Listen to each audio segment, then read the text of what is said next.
quăng ngang thế nhị ngồi alam lili ngồi man bu de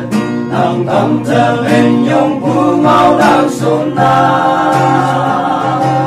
nang nghe tàu yo pe to bu hi ba khắc sư chan na thế nhị tông bu bay ya văn nghi thế kỳ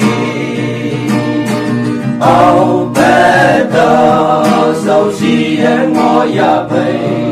nang nghe ang ngao ang trai lăng môi na xem ta ai hà lan mà ngồi ya bồi nang nghe hai a sam si a say nghi na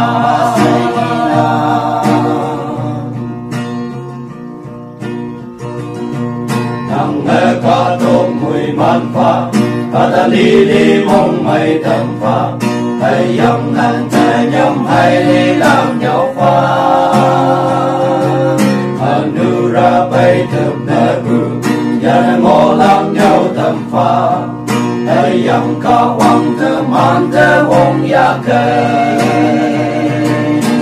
ao bé tao sâu si em mò ya bay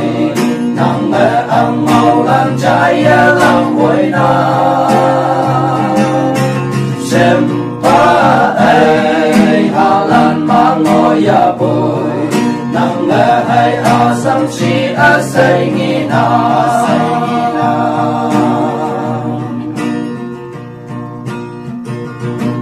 li lang mo li ang ne bu ya ne mo la chin ne ang đi ca tông như lem tai lạc yam na ca si tai tem chăm lối nang tàu là ta say ốc yam ne yên nhi tâm yang mong mai mẹ vui pha